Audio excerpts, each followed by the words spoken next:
के मजदूर जो तबका है समाज का, हमारी कोशिश रहती है डिपार्टमेंट की कि हम उन्हें जितना हो सके उनके राइट्स के लिए, अधिकारों के लिए अवेयर करें।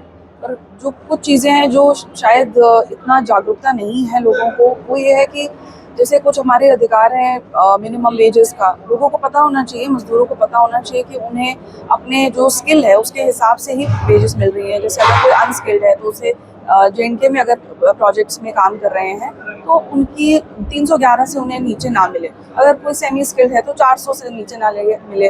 अगर कोई स्किल्ड है तो उसको 483 रुपीज़ का। इसी तरीके से कुछ ऐसे क्लासिफिकेशन बनी है। तो हमारा यही रहता है कि हम मजदूरों को जितना हो सके अवेयर करें, क्या उन्हें टाइमली वेजेस मिल रही हैं, क्या अगर वो मुआवजे का अधिकार रखते हैं तो उन्हें मुआवजा मिल रहा है कि नहीं मिल रहा है, ग्रेचुटी मिल रही है नहीं मिल रही है, क्या वो ESI, ई-श्रम, EPF ऐसी कुछ स्कीम्स में एनरोल्ड है। तो हमारे डिपार्टमेंट का जो मेन मैंडेट है वो ये है कि इन लॉज को इम्प्लीमेंट करना, और साथ ही साथ हम इसका जागरूकता भी करते हैं। इसके अलावा जो हमारे डिपार्टमेंट का बहुत बड़ा एक अहम कंपोनेंट है वो है JKBOC, building and other construction workers के लिए जो है कुछ स्कीम्स हैं जिसमें हम वर्कर्स के वेलफेयर के लिए उन्हें उनके बच्चों की पढ़ाई के लिए जो है वो पैसे देते हैं। डिपार्टमेंट सालाना पैसे देता है। अगर ईश्वर ना करे किसी की लेबर की मृत्यु हो जाती है या कोई दुर्घटना में इंजरी हो जाती है तो उन्हें मुआवजा दिया जाता है अंडर दिस बोर्ड। तो इन सब की जागरूकता के लिए हमारा मेन रहता है।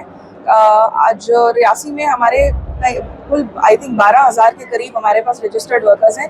पर सबसे अपील ये है कि ये रजिस्टर्ड वर्कर्स एक्टिव वर्कर्स के मुकाबले कम है। इसका मतलब ये है कि लोग अपना रिन्यूअल नहीं करा रहे सालाना। तो ये एक सबसे अपील रहेगी कि आप सालाना रिन्यूअल कराएं और जो है कंस्ट्रक्शन वर्कर्स की जो स्कीम है उसका बढ़ चढ़ के फायदा उठाएं। मेरा एक सवाल रहेगा, लेबर की तरफ से सवाल रहेगा, पहाड़ी लोगों के एरिया की तरफ सवाल रहता हमारा हमेशा।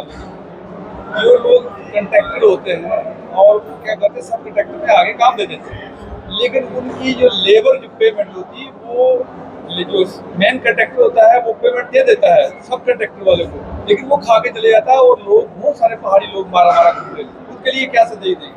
देखिए, सबसे पहले तो अगर लेबर के तरफ से बात करें तो पहले तो ये आप लोगों को जो लेबर है उसको पहले उसकी जानकारी रखनी है कि उनको जो पेमेंट मिल रही है टाइम से मिल रही है, और अगर नहीं मिल रही है टाइम से तो विद इन टाइम वो हमारे पास शिकायत दर्ज कराएं। अक्सर ऐसे केसेस हमारे पास डिपार्टमेंट में आते हैं, देखा जाता है कि 2-2, 3-3 साल तक उन्होंने हम तक ये बात नहीं पहुंचाई होती है कि हम उनकी जो पगार है वो नहीं दी गई है, और उसके बाद जब केस चलता है तो उसमें अगर वो टाइम से हमें बता देंगे तो हम उस पर एक्शन ले सकते हैं। जैसे कुछ हर एक्ट में कुछ समय है, उस समय के विद इन उन्हें हमें अवेयर कराना है। तो अगर हमारे पास समय से उनका केस आ जाता है तो वो फिर उनके लिए मुश्किल नहीं आती है, वो कोर्ट में केस चलता है वो हो जाता है। लेकिन जो प्रिंसिपल एम्प्लॉयर है ये उसकी जिम्मेदारी है, जिसके अंडर ये काम हो रहा है ये उसकी जिम्मेदारी है कि चाहे उनके कॉन्ट्रैक्टर हैं चाहे यहाँ उनके सब कॉन्ट्रैक्टर्स हैं, ये उनकी जिम्मेदारी है ये देखना कि क्या ऐसा होता है कि प्रिंसिपल एम्प्लॉयर या किसी फर्म के अंडर काम दे दिया जाता है तो नीचे उनको लगता है कि कॉन्ट्रैक्ट दे दिया है तो उसके बाद उनकी कोई जिम्मेदारी नहीं है। पर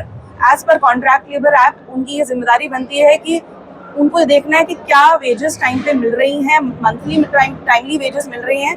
और ये रीज़न है, सबसे बड़ा जो कारण है कि लोगों को जब समय पे वेजेस नहीं मिलती हैं और उसके कारण काफ़ी इश्यूज खड़े होते हैं, ये इसी वजह से होता है क्योंकि जो प्रिंसिपल एम्प्लॉयर होता है जिसने कॉन्ट्रैक्ट नीचे दिया होता है वो जो है इस चीज़ में फेल कर जाता है कि उसको टाइम क्या उसने कॉन्ट्रैक्टर से इवैल्यूएट किया कि क्या वेजेस मिली हैं या नहीं। और अगर ये चीज़ इंश्योर हो जाए और हमारे पास समय से इंफॉर्मेशन आ जाए तो हम एक्शन इस पे लेते हैं। पेमेंट ना देने के लिए अगर वो कॉल करते हैं तो स्विच ऑफ कर देते हैं और धमकी भी देते हैं, लेबरों को धमकी भी दी जाती है। तो हमारा उसके अगेंस्ट में क्या वो लेबर करे?